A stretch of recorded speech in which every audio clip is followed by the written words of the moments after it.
It was a brisk autumn afternoon when Luke Blackwood, one of the richest men in the world, arrived at the exclusive art gallery nestled in the heart of the city. His tailored suit was sharp, his blue eyes colder than the air outside, and his mind, as always, focused on profit and power. He had no interest in art, at least, not in the way the artist souls who created it did. He was there for business, to purchase a piece that would secure his public image and increase his vast collection of expensive things. As he walked past paintings, worth more than most people would see in a lifetime, he caught sight of a young woman in her mid-20s, standing before canvas in the far corner. She had the look of someone who had never known the weight of millions, someone who likely couldn't care less about the stuff he threw money at. Her clothes were simple, a loose dress with a paint stain here and there, and her hair, a soft shade of chestnut, cascaded down in gentle waves. She was sketching something on a pad, her concentration absorbed in every line she drew, unaware of the world around her. "Excuse me," Luke said, his tone icy cold. He had a habit of being brusque, accustomed to the subservience of people around him. "Can you move out the way? I'm trying to see the piece over there." Gu looked up, her eyes wide and a bit startled. Her face was striking, gentle, with high cheekbones, and a softness that made her seem like someone who could exist only in a dream. But there was no mistake at the way she glanced at him, as if he were an interruption to her peaceful moment. She stepped aside without saying a word, but there was a spark in her gaze that piqued Luke's curiosity. Still, he didn't acknowledge her further, turning his attention to the painting he had come for. For the rest of the day, you couldn't stop thinking about her, though you would never admit to it aloud. He saw her once more before leaving, now sitting on the floor, her head down, absorbed in her art, a stark contrast to the extravagant world he inhabited. There was something about her calmness that irked him. The next time they met, it was in a little cafe near the gallery. Luke had decided to stop by, his mind still preoccupied with the enigmatic artist from the other day. He sat at the back, a cup of coffee in front of him, but his eyes scanning the room. And there she was again, sitting alone at a table, a cappuccino resting in front of her. She was sketching again, but this time Luke could tell that she was drawing the view through the window, the street outside, where the world rushed by in its daily chaos. Curiosity getting the best of him, he walked over. "You the one from the gallery," he said, a bit more curt than he intended. "Still drawing. Don't you have better things to do?" She looked up from her notebook, her lips curving into a slight smile, but it was not the kind of smile one gives to a stranger. It was warm, almost knowing. "I do actually," she replied softly, "but I enjoy this. Don't you have better things to do than judge other people's choices?" Luke froze. That was the first time anyone had ever spoken to him like that. Most people would be intimidated by a statue of wealth, but she wasn't. Maybe she does not know who he is. She was, in fact, rather unimpressed by him, it seemed. He started but stopped. Something about her calmness, her lack of fear intrigued him, For a moment, they just looked at each other. Luke felt out of place, and for reasons he couldn't quite explain, he felt exposed. But she didn't seem to notice his discomfort. She simply returned to her sketch.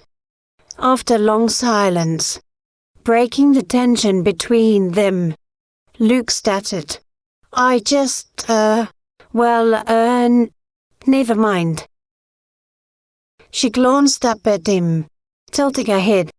No worries, she said. People don't like art much these days.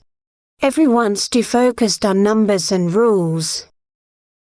Luke let out a breath he hadn't known he was holding. There was something incredibly refreshing about her. Something that made him feel less like a businessman. What was this unfamiliar feeling, he wondered? Days turned into weeks, and Luke found himself returning to the cafe. It was the strangest thing. He kept running into her. At different times, she, always sketching the world through her eyes. And slowly, he began to notice the little things. How the sunlight filtered through her hair in soft golden streams. How her eyes held a depth of emotion he had never bothered to look for in others. He even learned her name, Ava. She didn't ask for his. Their interaction grew longer. Sometimes, she would talk to him about her art, though he was only half interested. The other half of him was captivated by her. The way she smiled shyly, the way her eyes lit up when she spoke about something she loved. For the first time in his life, Luke found himself listening, truly listening, to someone other than himself. And then one afternoon, she invited him to her studio. The place was small, tucked away in a side street, but when he entered, in a poor part of the city, Luke was struck by its rugged, organized chaos. It was a haven of unfinished canvases, pots of paint, and scattered brushes. The scent of oils and turpentine filled the air. Through the large window, sunlight streamed in, casting golden beams over the mess of creation. This is where the magic happens, Ava said, with a soft smile. Luke nodded, trying to hide how deeply he was moved by the authenticity of it all. She led him to a canvas leaning against the wall. This one's unfinished. I don't think I'll ever be able to finish it. He stepped closer, studying the life-like image of a charging African lion with a full mane. The colors perfectly blended, piercing eyes, and teeth showing. A blurry bush background. Why? Luke asked. Ava looked down, her fingers brushing over the edge of the canvas. I love painting it so much. I see a kindness in its eyes, even though it's in a fierce charge. Sometimes, I wonder if art is worth it, as it is so difficult to part with it once it is completed. Then I remember, I don't create for anyone but myself, and I love to see the joy it brings when someone else are looking at my work. I can't stop. Luke felt the pang in his chest. It was a feeling he hadn't experienced before. The weight of something bigger than himself. For the first time, he realized how much Ava gave to the world, how she poured her soul into her work. Something about that moved him more than any deal or transaction ever could.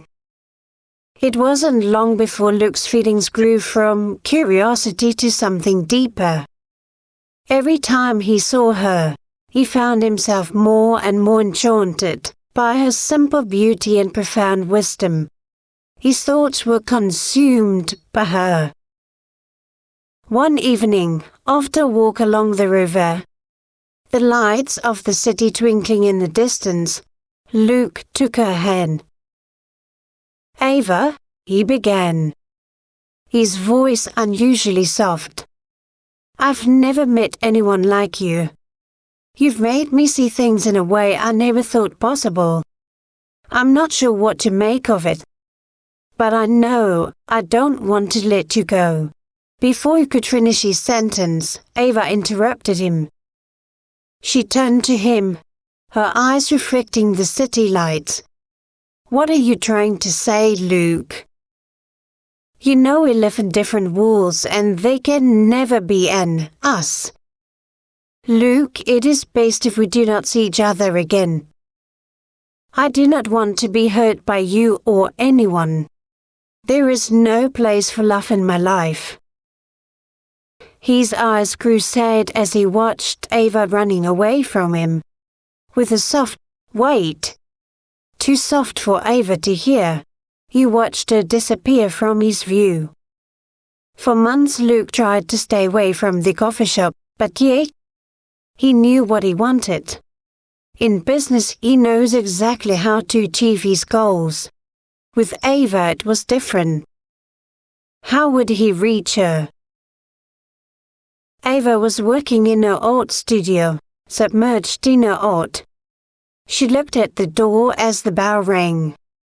As she looked through the glass door, she saw a scooter outside, and a young man in a delivery uniform, one hand behind his back. When she opened the door, he brought a bunch of red roses forward.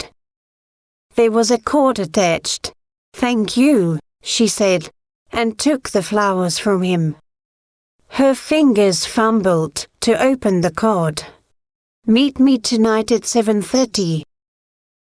There will also be a second delivery for you today at 4. No name signed on the card." Ava frowned, wondering what this is all about. At exactly 4 p.m. the doorbell rang again. This time, a white delivery van parked in front of the door.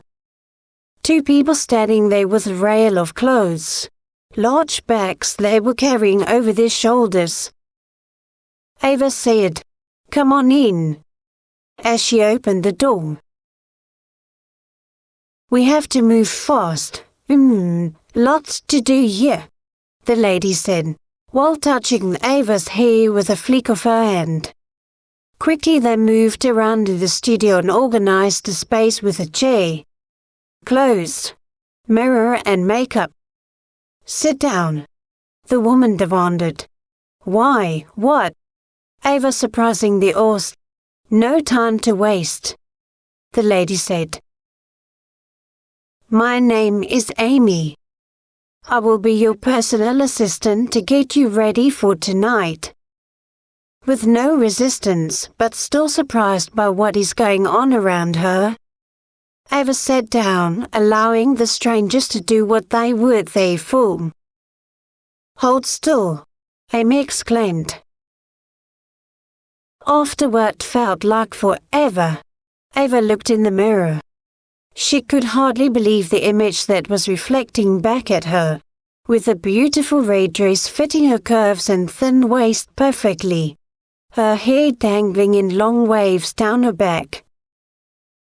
"Now for the last touch," Amy said, and hung a beautiful and elegant chain and diamond pendant around Ava's neck. Ava gasped. "Oh, this is so beautiful." Amy gave Ava an envelope with a message that read, "A car will be there to pick you up at 7:30 tonight." Ava's heart was beating fast with excitement.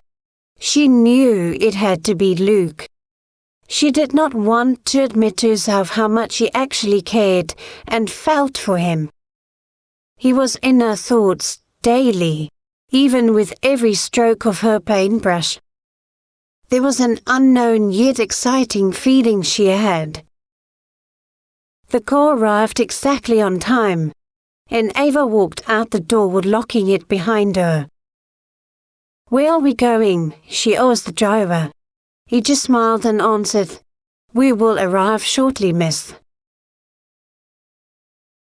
They stopped and the driver opened the door for her.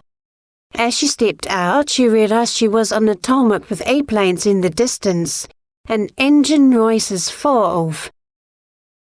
"The captain is waiting just for you to take off," the driver said. In the distance, Ava saw a man walking towards her. "Luke, it's Luke." She knew it. Calmly and confidently smiled and took her by the hand, leading her up the stairs towards the private plane's door.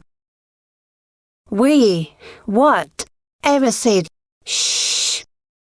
"I will look after you," Luke said. Once the airplane had taken off and leveled out comfortably in the air, on the way to a destination unknown to Ava, Luke kneeled in front of Ava. "I would love for you to do the things you hold dear and love the most in your life. Will you paint a painting with a sunset and a place where you would like to live your life with me?" He looked her in the eyes, his heart racing. "I'm saying I love you. I can't imagine my life without you. Will you marry me?" Ava's breath caught in her throat. There was a long silence. And for a moment Luke thought he had misread everything. But then she smiled, a slow, gentle smile that filled him with warmth he had never known. "Yes," she whispered. "I'll marry you. Yes, yes."